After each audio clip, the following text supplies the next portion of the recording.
Detroit Den 313. We are back. Stephen Will talking that Detroit Lions football. Before we get started, you know what to do. Bang that subscribe button and don't forget the bell icon so you don't miss any of our new content. Steve, talk to the people, man.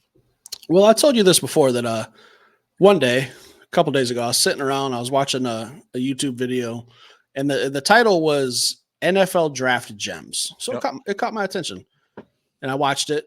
And as I started to hear some of these names, now a gem to me is something that's someone who's not drafted in the first round, a second or later round talent. These guys were talking about like Jared Verse, like DJ or Dallas Turner, and I'm like, gems, those are top 15 picks. We're talking today. We're talking gems. We're talking guys who you can get in round 2, 3, maybe 4, 5, 6, 7. First rounders are not gems. Those are guys who are supposed to come in and be a day one starter. Gems are supposed to be grit guys who have to come in, work, prove themselves, get a chance to play it on the field. So that's what we're going to be talking about today. Yeah. Will, who's your guy? Man, I've said it.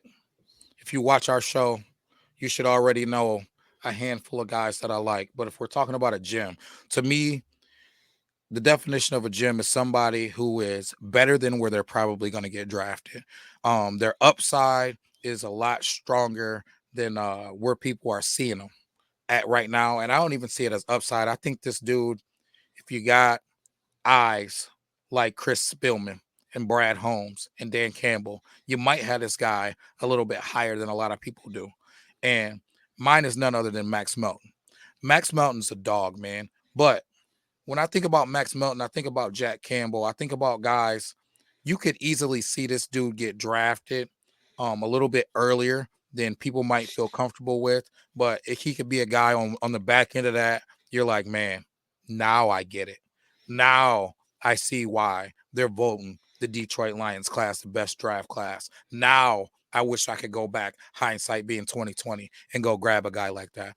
5'11", just under 6 foot, actually, 187 pounds. The guy, man, he tested off the charts. Now, before he tested, if you go back in the archives, you know I was high on this guy. Steve, I know you know, but I'm talking to the people, man.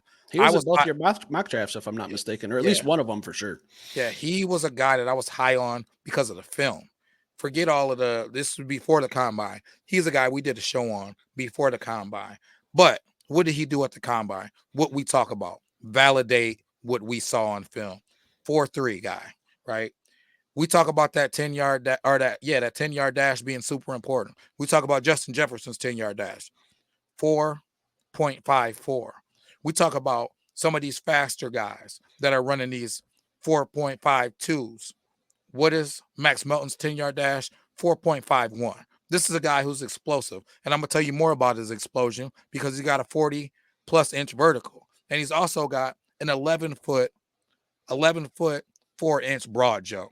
The dude is jumping almost a foot further than a lot of the guys that we are talking about as freak athletes. The dude's a freak athlete. He comes from an athletic NFL pedigree. His parents were both Division I athletes. This guy, to me, is a guy. If the Lions drafted him at pick 29, I would be like, I get it. I get it. Do I think doesn't his brother play for the Packers too? Yeah, Bo. Yes, but he's a guy that, man, I'm not saying that he's going to get picked at 29.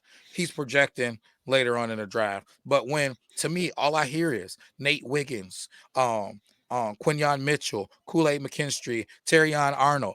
I'm not hearing his name. I'm hearing Ennis Rakestraw before I'm hearing Max Melton. I think we're doing this guy a disservice, man. This dude is going to be a football player. He's going to be what they call a dude in the league. Steve, how do you feel about Max Melton? Am I overemphasizing? Am I going off on the hinges here? I think you're under. I think you're shooting too low because I'll tell you right now, I think the reason Max Melton is on the list as a gem, as not a round one pick for us, I think the only reason why he's not a day one guy is because he plays at Rutgers. Oh. I think if he played at LSU, USC, something like that, and he played the style of football he does, I think he'd for sure be a round one pick. But when people look at Rutgers, they don't put a lot of talent in the draft.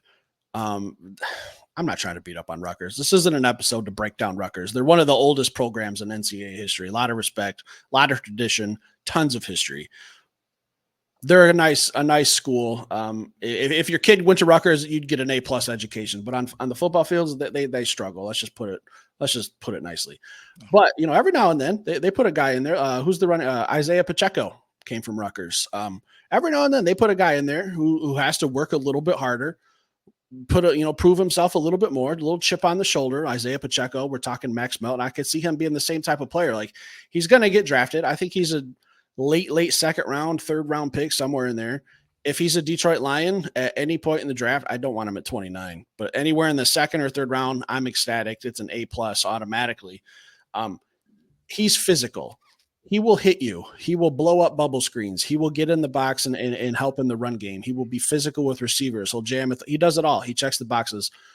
We ask ourselves a lot of times when we're talking these prospects, is he a Dan Campbell guy? 1,000% yes. 1,000%. Is he an Aaron Glenn guy? He's the type of guy Aaron Glenn needs at cornerback that we haven't seen here in Detroit in a long time. Yeah. Hey, I'm going to start something right now. Is he a den guy? He better be. Hey, if we get him on here, that'd be phenomenal. Get drafted, get him on the Detroit Den. Yeah. There's the limit after that. We open doors for you. Yeah, man. He's to me, period. We might even put in a good word for you. Maybe I call Brad when we get off here. But hey, man, listen, Max Melton. I think we've got it done here. He's a guy that we like here at Detroit Den 313. I think that he's gonna have an awesome career in the NFL, man. And hopefully, and maybe I pick 61. We hear his name called. I'm more than okay with it at 61. Just not 29. Even if we trade out at 29 and we move back into the second round, if he's our first selection for the Detroit Lions at like pick 38 or whatever it is, I'm good with it there. I don't know. Something about it just I don't see first round talent, but I think actually I lied. I do see first round talent. Like I said, it's because he went to Rutgers. So I take that back. But A+. I think he's phenomenal. I think he's definitely knocking on the door of that top corner in the second round. All right.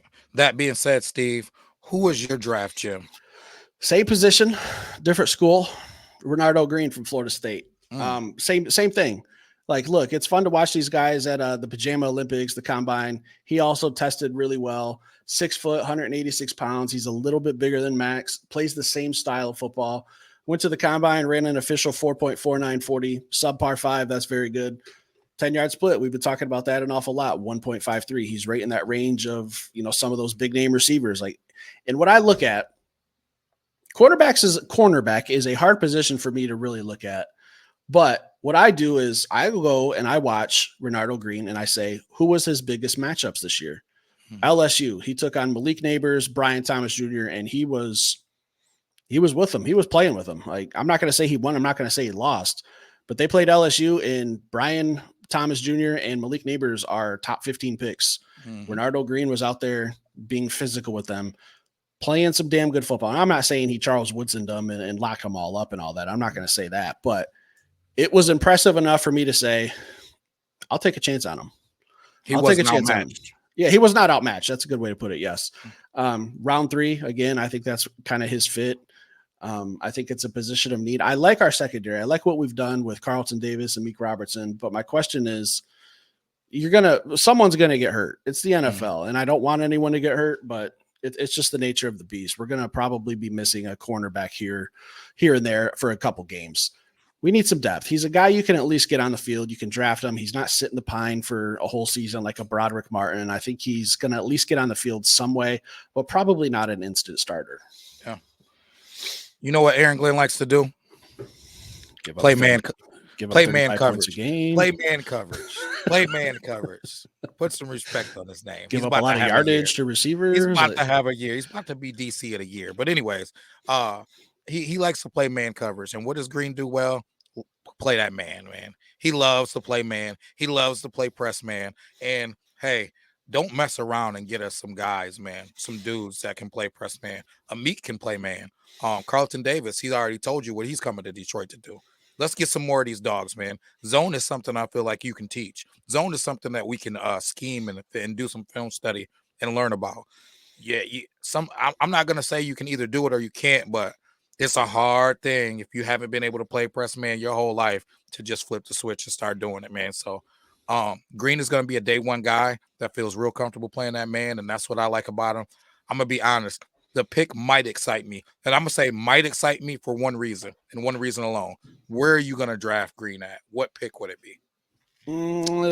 Third round. I'm okay with him in the third. It's 29-61 too early.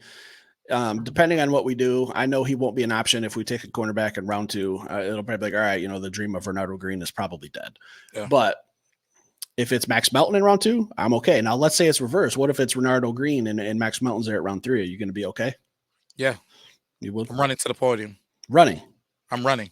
Wow. If Max Melton was for some reason still on the board in the third round, I'm going to sprint in the podium. I don't care who we draft. I don't care if we had Nate Wiggins in the first round. If if you got a first round talent available in the third round that could potentially be an impact and a starter, you got to go get him. To me, I'm going to get him. I don't know how people feel about that, but that's just me, and you know how I feel about the dude. Yeah. Now I've said this before. When I go to NFL.com and I'm looking for a player and I type in Renardo Green and I want to see his draft scores and his combine stuff, it has a little note on there. I keep bringing this up. So they gave him a prospect grade of 6.34 for Green.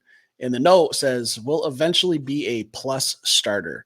Mm-hmm. To me, that says he's going to be a damn good corner in this league for a long time. Now, I've disagreed with some of their comments, so I guess I'm kind of picking and choosing which ones I agree with, obviously. But Yeah. I do agree with this. He will be a plus starter. Now, what does that mean? A plus starter? Is that a Pro Bowler or is it just someone who's damn good? I'll settle for someone who's just damn good. I don't need someone on this team who could be a Pro Bowler. If that happens to be the case, phenomenal. But I don't know if I see all that, but I do see someone who could come in here and be a really, really solid starter eventually for the Detroit Lions. Yeah, I agree, man. I see somebody that could be great, and I see somebody who, if they got into the right scheme, they could be a Pro Bowler. If you get into the right place that has a great, defensive line, and you love to play press man, woof, look out. Look out. That's what you want. If I'm playing press man coverage, I want a D line that's going to be disruptive. And like they say, attached to a string, man. Hey, that's when you're going to look real good. I'm getting physical with you. I'm mirroring your feet, and you're not getting to those second moves. You're not getting to those late routes. You're not getting to that 4 seconds. We're talking about 3 seconds. We're talking about 2.5. Yeah. I will say this. It wasn't planned that we both had a cornerback. We kind of just came on here and I knew who you were talking about 10 seconds before we started recording. Honorable mention for me was Marshawn Nealon. The only reason I didn't throw him on there is because we're from Michigan. He's a local kid. A lot of people have heard his name. A lot of our audience is from Michigan. You guys are very familiar with him. We're trying to throw out some names that you don't hear every single day. Yeah. Marshawn Nealon's a stud. We're not going to fully go into that, but we also will be doing a draft gem show for offensive players coming up that we're working on, guys. So if you're new to this channel, hit that like button, stick around, subscribe. Don't be a stranger. We are not going anywhere, guys. So thanks for watching. We'll be back later with some more content. Peace.